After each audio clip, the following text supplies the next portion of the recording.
George Lyndsey.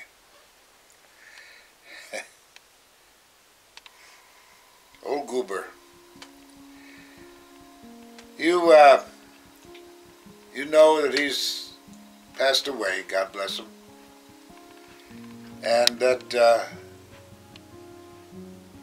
he was kind of an old quirky guy that a lot of people couldn't figure out. But all those close friends of his did. And they loved him for it. I say quirky in the sense that, but you see this thing behind me? He sent me that. He said, what do you give a guy that's got everything? He sent me a prize turkey. That's George. We used to send each other all kinds of things. You know, we're in the back over there. I've got a great big saber-toothed tiger. And I sent him all kinds of things to his house, you know what I mean? And he'd go crazy. He was that kind of a guy. We loved to, you know, outdo each other.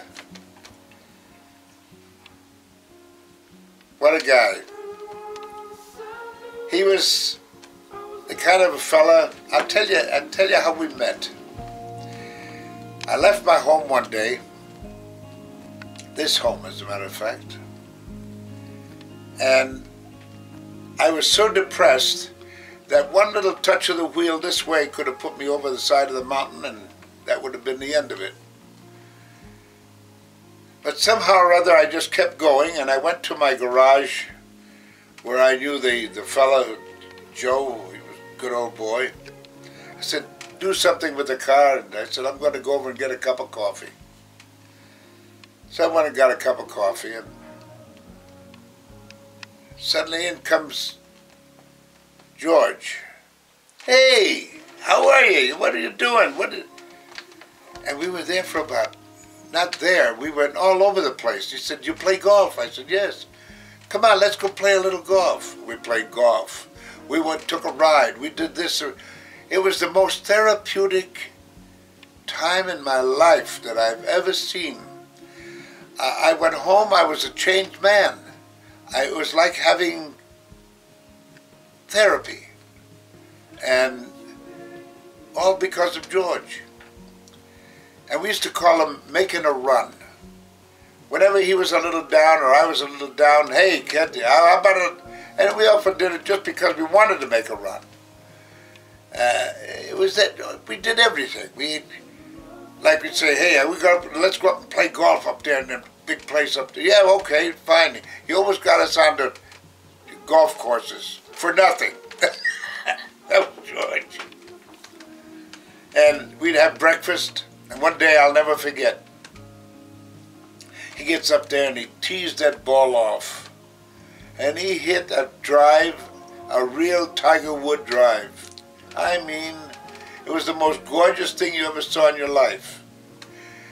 And I looked and I looked and I said, if that's the way you're going to play, I quit.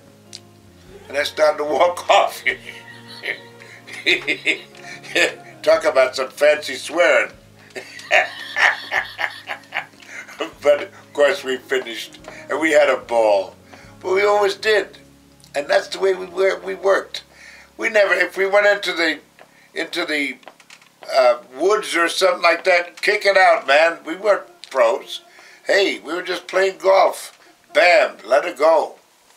Anyway, and then one day he said, I'm leaving. And where are you going? He said, I'm going to go to Nashville and see if I can't get into something over there somewhere.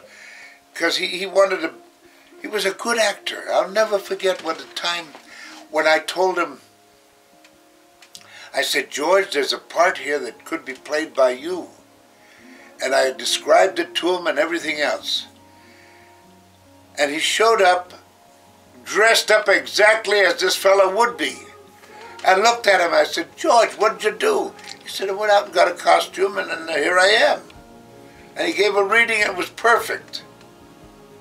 But they turned him down. And I was heart sick and so was he.